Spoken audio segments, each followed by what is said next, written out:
vamos aqui à matéria que saiu hoje em Israel. O Paquistão anuncia a intenção de fornecer armas ao Irã em reunião, justamente nessa reunião que aconteceu dos países árabes. Uma fonte iraniana disse que o ataque pode ocorrer nas próximas 48 horas. Bom, essas 48 horas já estão correndo desde sexta-feira, né, onde o Irã decretou que ia atacar Israel. Várias fontes árabes relataram na terça que se o conflito entre Israel e Irã se intensificar, o Paquistão planeja fornecer ao Irã mísseis balísticos de médio alcance. Olha só, preste atenção. Uma reunião de emergência dos ministros das Relações Exteriores da Organização de Cooperação Islâmica, solicitada pelo Irã e pelo Paquistão, ocorreu ontem na Arábia Saudita, com o Irã examinando sua resposta ao assassinato do líder do Hamas, Ismail Haniyeh. A reunião na cidade costeira de Jeddah incluiu discussões sobre os crimes da ocupação israelense. Bom, daí começam toda a retórica. É contra essa retórica que Israel luta aqui nas redes sociais e na mídia. Disse o representante saudita. O Ministério das Relações Exteriores iraniano em Teherã disse que o Irã solicitou a reunião junto com o Paquistão. A organização representando 57 países islâmicos. E é sobre isso que eu quero chamar a sua atenção. Se vê como a voz do mundo muçulmano. Se vê como a voz... Agora perdi aqui, ó. Eles estão me perseguindo, Samuel. Tiraram a minha tradução. Tiraram, eles são terríveis. Vamos lá. Representando 57 países, né?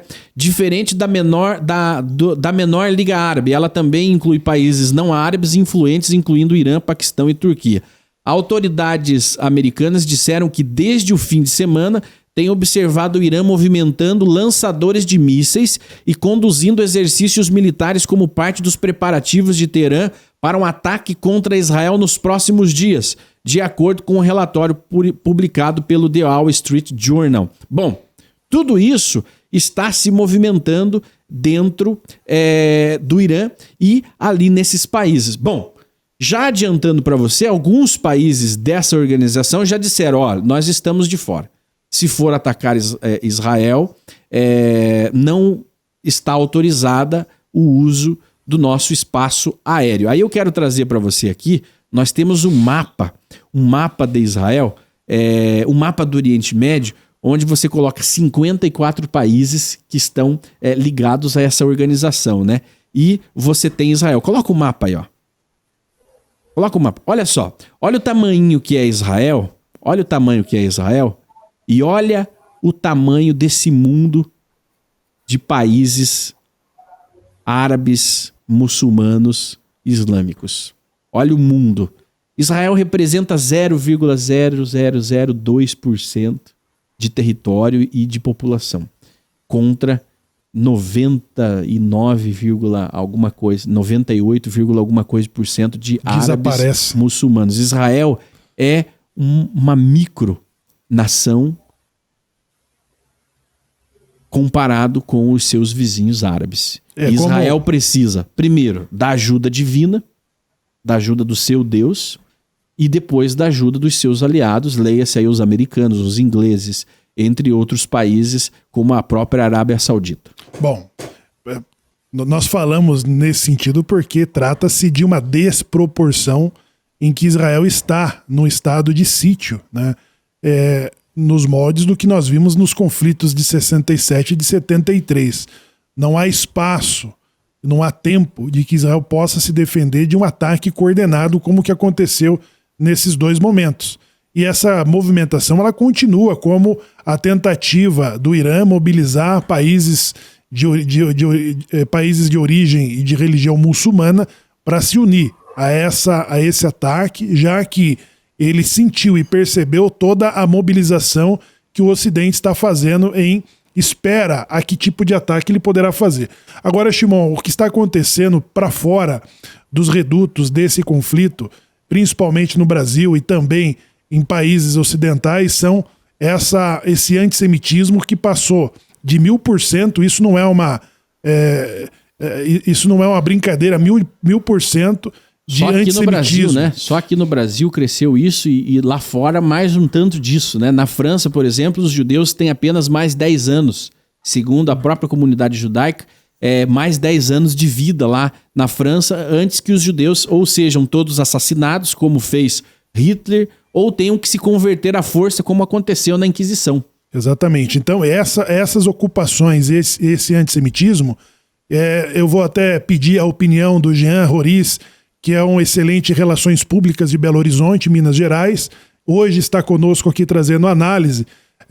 Nós vimos recentemente, Jean, a descoberta da inteligência norte-americana de dinheiro iraniano e também do Catar e de outras organizações de que participa, inclusive Jorge Soros, para financiar estudantes, escolas de nível universitário e também do ensino fundamental e até o ensino médio, estão recebendo aquela doutrinação, aquela bagagem de desinformação que está arrastando a opinião dos jovens que não têm exatamente um conhecimento geopolítico, não tem uma informação histórica, né, exatamente do que está acontecendo na região.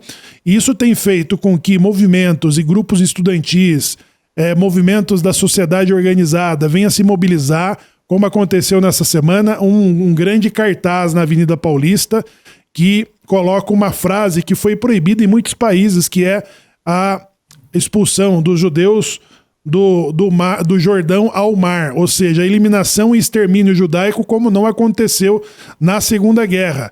E cada vez mais esses movimentos eles estão descaradamente arrastando, ou seja, os jovens, num contexto geral no Ocidente, eles se tornaram meio que uma massa de manobra dessa propaganda e dessa força-tarefa. Nós tivemos a Universidade de Campinas, a Unicamp, que logo depois do atentado de 7 de outubro, ela impediu a participação de uma representação israelense da Feira de Tecnologia que aconteceu nessa importante universidade.